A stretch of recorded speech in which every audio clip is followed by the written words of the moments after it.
Hello everyone, আসসালামু আলাইকুম। Welcome to back to my channel. আমি সাবরিন জাহান জ্যোতিস কুকিং অ্যান্ড ব্লগে তোমাদের সবাইকে স্বাগতম। আশা করি ফ্রেন্ডস তোমরা সবাই ভালো আছো। আলহামদুলিল্লাহ আমিও ভালো আছি। তো ফ্রেন্ডস চলে এসেছি নতুন একটা রেসিপি নিয়ে। দেখতেই পাচ্ছ, হ্যাঁ, চটপটি। ছোট থেকে বড় কম বেশি সবারই একটা পছন্দের একটা খাবার হচ্ছে মজাদার চটপটি।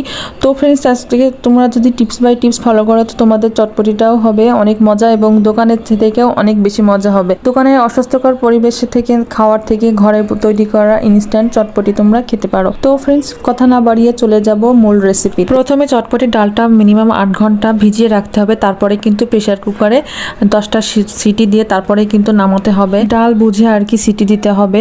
তো কিছু ডালে বেশি লাগে আর কিছু ডালে কম লাগে। আমি এখানে 10টা সিটি দিয়ে নিয়েছি। আর দেখো ডালটা কিন্তু একটু পানি পানি রাখতে হবে, কারণ শুকনো চটপটি একদমই খেতে মজা না। তারপরে আমি টক জল অ্যাড করলাম। এরপরে আমি দিয়ে দিলাম 3 চা চামচ চটপটির মশলা।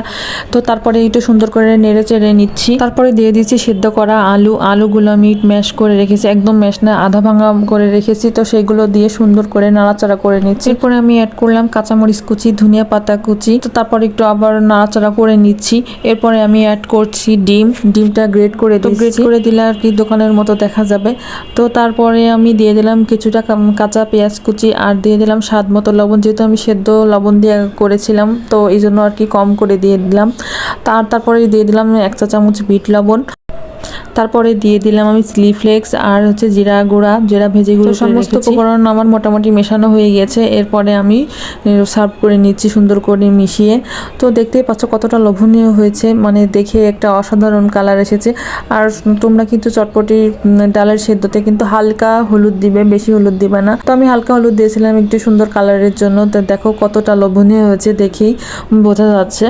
তো আমার চটপটিতে কিন্তু সবকিছু মাশাআল্লাহ পারফেক্ট ছিল। তো এবার আমি একটু সার্ভ করে নিচ্ছি। তো আমি একটা বাটিতে নিয়ে নিলাম। তারপরে দিয়ে দিলাম শসা কুচি আর একটু একটু করে জিরা গুঁড়া আর চিলি ফ্লেক্স দিয়ে দিলাম। আর উপরে একটু দিয়ে দিলাম সামান্য চটপটির মশলা। আর দিচ্ছি ডিম, আর একটা ডিম গ্রেট করে দিচ্ছি। তো ডিম কিন্তু অবশ্যই অ্যাড করতে হবে। তারপর উপর থেকে কিছুটা ফুচকা ভেঙে দিলাম আর দিয়ে দিলাম ধনিয়া পাতা। সবকিছু মেশানো হয়ে গেছে, এবার শুধু খাওয়ার পালা। দেখো কতটা লোভনীয় হয়েছে। আসলে চটপটিটা খেতে কিন্তু অসম্ভব মজা ছিল। সো ফ্রেন্ডস আজকের ভিডিও এই পর্যন্ত। আজকের ভিডিওটা যদি ভালো লেগে থাকে অবশ্যই লাইক কমেন্ট শেয়ার করে পাশে। আল্লাহ হাফিজ। হ্যালো এভরিওয়ান, আসসালামু আলাইকুম। Welcome to back to my channel. আমি সাবরিন জাহান জ্যোতিস কুকিং অ্যান্ড ব্লগে তোমাদের সবাইকে স্বাগতম। আশা করি ফ্রেন্ডস তোমরা সবাই ভালো আছো। আলহামদুলিল্লাহ আমিও ভালো আছি। তো ফ্রেন্ডস চলে এসেছি নতুন একটা রেসিপি নিয়ে। দেখতেই পাচ্ছ, হ্যাঁ, চটপটি। ছোট থেকে বড় কম বেশি সবারই একটা পছন্দের একটা খাবার হচ্ছে মজাদার চটপটি।